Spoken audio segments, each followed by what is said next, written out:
महापद्मनाभ welfare organisation जो आज इन्होंने एक स्वैच्छिक रक्तदान शिविर किया है, तो इनका आया था कि भाई आप यहाँ जरूर आइए।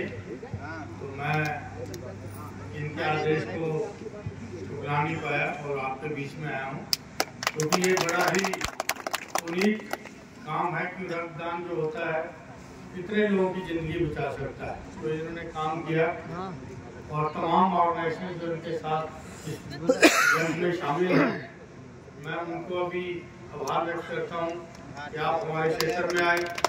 क्षेत्र में आए क्योंकि सुल्तानपुर प्रतापगढ़ के लोग भी यहाँ पे हैं, हमारे बेटी के भी लोग हैं। एक कैंप सूर्य हॉस्पिटल में इनका चल रहा है।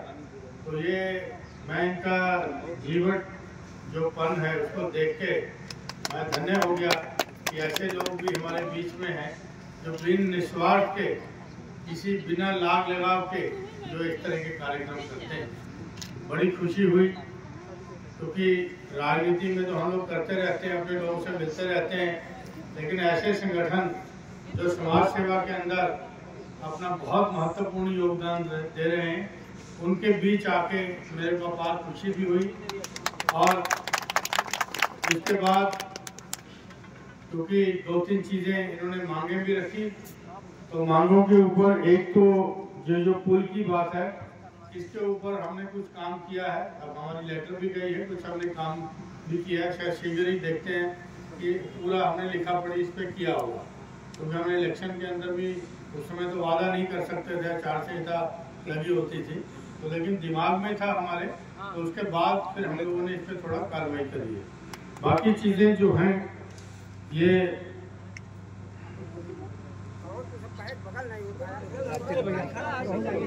बगल हो जाए, थोड़ा साइड हो जाए, सामने बैठे इनको देखने तो देखिए आपको।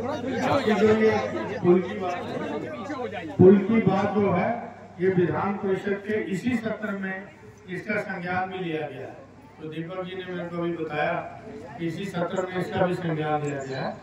बाकी जो हमारी बाकी मांगे हैं, इसके भी ऊपर हम लोग संपर्क विभाग को हम लोग अपना चिट्ठी लिखेंगे, फोन भी करेंगे। जहां आपको जाना पड़ेगा वहां आप जाएंगे भी। तो मैं ये सारा बाकी छोटा हमारा पशुओं का, तो उसका मैं झूठ नहीं बोलूँगा, तो वो मेरे लिए भी बड़ा ध्रुव कार्य है। ये तो क्योंकि इन्होंने गौशाला भी बनाए हैं, आप गौशाला का भी आप देखिए किस तरह का हाल है। क्योंकि मतलब ये जो पशुओं का जो बुरा हाल हो रहा है, उससे दिल रोता है जब उनकी गौशाला में भी जाते हैं। मन नहीं होता कि गौशाला के अंदर जाके ऐसी परिस्थितियों में हमारे गोधन का जिस तरह भरपेट खाना नहीं उनको, उसके बाद मर जाता तो जेसीबी को दो वहीं दबा दो। तो ये सारी चीज़ें हो रही हैं। तो ये हम लोग क्योंकि इसके लिए पहले भी बहुत, आज से नहीं काफ़ी सालों से इसके लिए किया, उसी का प्रयास है कि इन्होंने गाँव के अंदर 4-5 गाँव के बीच एक गौशाला बनाई। प्रधानों का 15% फंड भी उसके अंदर कट रहा है, लेकिन पशुओं का हाल जो है वो जैसा तैसी है। लोकसभा में आप उठाएंगे लोकसभा में। वैसे भी हमारे एक साथी ने इसको उठाया है, 0 काल में उठाया है, लेकिन मैं आपके उसके फिर उठाऊंगा। ठीक है, तो इसमें 2-3 चीजें हैं जो हम लोग 0 काल में मैं उठाऊंगा। आप टीवी पे देखेंगे कि मैं कह रहा हूँ आपकी बात। जिंदाबाद जिंदाबाद जिंदाबाद।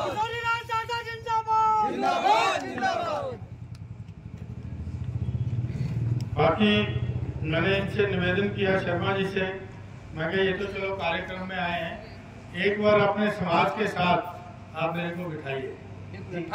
28 जनवरी को सर मैं ऐसे साथ तो चलो मैं अगर 28 को रहा तो मैं निश्चित आऊँगा। और क्योंकि हम लोगों का भी है कि जिन्होंने भी मेरे चुनाव में मदद किया मेरी, मैं कुछ उनके लिए कुछ कर पाऊँ तो मैं अपने आप को धन्य समझूँ। क्योंकि यहाँ पे देखो मैं ये समझता हूँ कि ये जो चुनाव आप लोगों ने मेरे को जिताया, शायद मैंने मेहनत नहीं किया जितनी आप लोगों ने मेहनत की। ये आपका प्यार था, आपका ये था कि आप अपने आप खुद अपने अपने बूथ पे खड़े हो गए। और मैं तो अगर पूरा 15 दिन की मेहनत किया मैंने, तो मैं बड़ी मुश्किल से 50-60 गांव हो पाया था। लेकिन आपने अपनी अपनी जिम्मेवारी अपने बूथ पे अपने गांव पे उठाई, तो उसी का नतीजा है कि मैं आपके सामने सांसद बन के खड़ा। दूसरा, मैं सांसद बन गया हूं तो कोई मेरे में घमंड नहीं है। पहली बात, आपके बीच में 40 साल काम किया और आपके बीच से उठ के आपके कारण मैं यहाँ पे खड़ा हूँ। और हमारा जो भी मेरे पास संसाधन है उस पर पहला अधिकार आप लोगों का है, क्योंकि संसाधन इतने ज्यादा नहीं है, लेकिन जो भी है पारदर्शिता के साथ आपके बीच में मैं रखूंगा। जितना कर पाऊंगा उतना बोलूंगा, उसके आप ज्यादा बोलूंगा भी, क्योंकि कल फिर आना आपके बीच में तो आप ये ना कहीं कहेंगे कि भी लफाज आदमी था, आया था, बहुत कुछ कह गया, किया नहीं। आपको मैं